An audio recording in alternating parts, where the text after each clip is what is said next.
Hi everyone, welcome back to the Fall Garden Series. We're in the middle of a record-breaking heat wave here in Southern California. So it doesn't feel too much like fall, but I know the weather is cooling off in a lot of the parts of the country, and we've got our fall garden seedlings started. These have been growing inside under grow lights for a couple of weeks, and I've been getting a lot of questions on how to water and fertilize your seedlings. So that's what we're going to cover in today's video. Now, watering is by far the area where most gardeners get tripped up. If you water too little, your plants die, but if you overlove and water your plants too much, it's not good for them either. So that's exactly what we're going to cover today. If you've never grown a fall garden before, now is a great time to do it. A fall garden is growing cool weather vegetables that grow best in temperatures under 75 degrees. So go back and watch the series from the beginning so you know exactly what to do to get your fall garden started. Don't stop planting veggies just because summer is over. Well, watering your seedlings really depends on a couple of different variables. Number one, the temperature. If you're growing them in a warm location, the soil is going to dry out a whole lot quicker. If you're growing them in a cooler location, you're not going to need to water as often. The second variable that trips people up when trying to figure out how to water is the type of soil that it's growing in. For example, I have some dill seedlings growing here in little seed cells with potting mix, but we're also growing some peas right over here in peat pellets. So depending on the medium in which you're growing your seedlings in, they could dry out quicker or dry out a lot less often. But no worries, there are a couple of clues, 2 clues that you can look for so you know exactly how to water and to fertilize your seedlings. Now, why is watering and fertilizing your seedlings so important? Because watering is the key to a productive garden. You want to water and feed them the appropriate amounts so they get off to a good start so you can grow a lot of vegetables. The most important thing you can do to tell if your seedlings need water is to check them daily. And the very first clue to look for is the color of the soil. So let me just show you what I mean here. Here we've got some peas, some sugar snap peas from the Fall Garden Seed Collection growing in peat pellets. See how that soil is light brown? That is definitely a clue that they need watering. Now let me just compare them here to the soil that's right here in these peat pellets. These I just watered yesterday. See how it's a darker brown color? That means that there's lots of water content in the soil. So these peat pellets definitely need water. The second clue that tells you if your seedlings need water is the weight of the container that they're in. Now here we've got some kohlrabi from the Fall Garden Seed Collection. So pretty, guys. I cannot wait to eat this kohlrabi. But not only is the soil a light brown, which is my first clue, but it's also very light in weight, which means there's not a lot of water content in the soil. Now, just to compare, I'm going to show you the Red Express cabbage. These seedlings are so pretty. I started these about a month ago. They're going to be ready to transplant out in the garden as long as the weather cools off soon. But not only can you see that the soil is a darker brown color, but the container is much heavier, which means it has a lot more water content. So with a little bit of trial and error, as you water your seedlings and practice, you're going to be a pro. You'll be able to tell when your containers are a little bit lighter and when they need watering. So today we're going to water and fertilize all in one step. Now, when to start fertilizing your little baby seedlings? Well, you want to start fertilizing your seedlings when they have their first or second set of true leaves. And let me just explain what I mean by true leaves. When a seedling first germinates, it has little tiny baby leaves. So you can see here on this kohlrabi, there's these little baby leaves that don't really look like a true kohlrabi plant, but you can tell that as the plant starts to grow and develop, there's a second set of leaves that looks more like a kohlrabi leaf or more like the vegetable that you're growing. And I'll show you here over on the dill plant. I love the little baby seedlings. I think they're so cute. You can see these little leaves here are the baby leaves, and now it's developing a little dill leaf, which are called the true leaves or the adult leaves. So when your little baby seedlings get 1 or 2 sets of your adult true leaves, that's the stage when you want to start fertilizing. Because at that point, your seedlings need some extra food to grow nice and healthy, so you can get them planted out in the garden in about a month. Now, when you're fertilizing young seedlings, whether you're growing them from seed indoors or whether you're planting outdoors in containers like we did last week, easy does it is the key on the fertilizer. You want to do half to quarter strength of anything you put on your small seedlings until you get them transplanted out in the garden.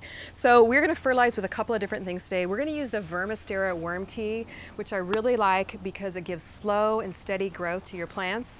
really helps with root development, and it gives it that beneficial bacteria and microbes which really help your seedlings be healthy.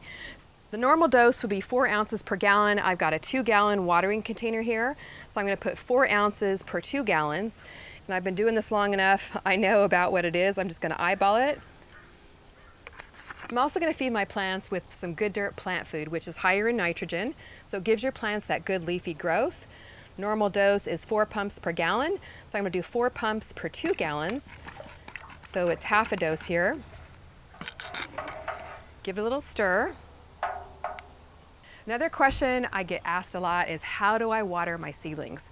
Well, you want to water at the base of your plants. It's a much healthier way to water. You're not splashing water on your plants, then you're not disturbing the young seedlings as they grow. So I'm just going to pour my water into the bottom of the tray here, and then the plants, because they have holes in the bottom of these seed cells, will wick the water up, and that way you're not disturbing your young seedlings and splashing water all over them as well, and promoting disease and possibly mold growth on your soil. So just fill my tray up.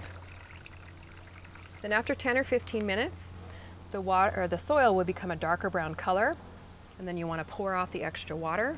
You don't want your plants sitting in water all day, because again, that can encourage disease as well. Now the peat pellets are always fun to water. Pour the water in the bottom of the tray. As the pellets get moist, you see them turn a darker brown color as it moves up to the top. So while we're waiting for the water to soak up in the little seedlings that we started indoors, I want to show you the progress of the rest of our fall garden that we planted last week out in the Smart Pots. So here we have our radishes in the purple Calicum Smart Pots, already busting through the soil, even though it's been so hot here this week. So it's always fun to see these break through. These are the Triton purple stem radishes from the Fall Garden Seed Collection. You can see the little purple stem right here. And watering your containers, you can see how there's a lighter brown area. This means that the top of the soil is starting to dry out. So because it's been so hot here lately, I am actually going to sprinkle this with water from my watering can. And when you're watering your containers, you just want to water until the soil drains out the bottom of the container, but especially in the heat, you want to keep them nice and moist. And I'll be replanting these as the weather cools off, because when radishes get hot, they produce a lot of leaves but don't produce a lot of bulbs. So we'll definitely be eating the leaves off of these and then planting again for the bulbs as the weather gets cooler. In the first video on the Fall Garden series, we planted arugula and mustard greens, and they're already growing like crazy. These are both from the Fall Garden Seed Collection. Fall is a great time to grow your greens, so definitely get some of your greens planted. Now last week we also planted some red core Chantenay carrots. They're already germinating. These germinated so quickly. Isn't that fun? You see the little baby carrots coming up. And I'll be coming back and doing another video. As these grow, we're going to be thinning them out. We've had them covered with our shade cloth all week to keep the moisture in, because carrots definitely need moisture to germinate.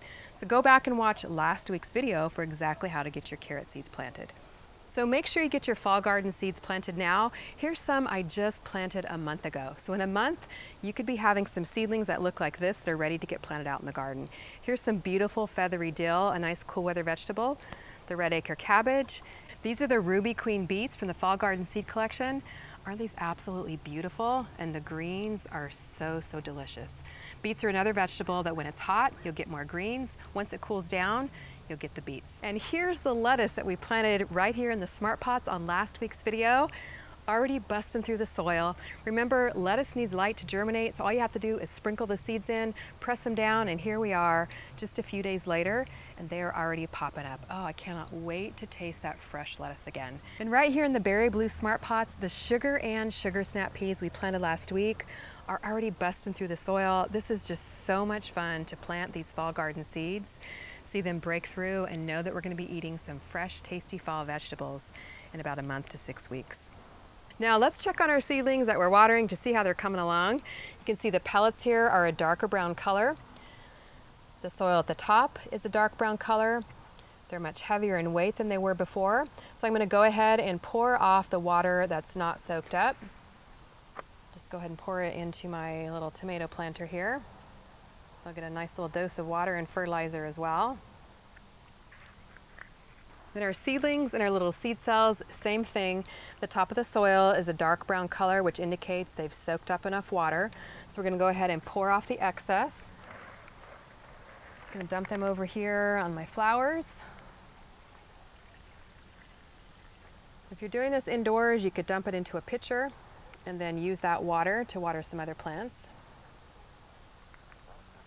Well, now that you know the 2 clues to look for in watering your seedlings, the color of the top of the soil and the weight of the container that the seedlings are growing in, you're going to know what to look for to effectively water and fertilize your garden. In fact, watering your garden is such an important topic that I dedicated an entire chapter to it in my book, Organic Gardening for Everyone. What we covered today is in chapter 6, watering, the key to a productive garden.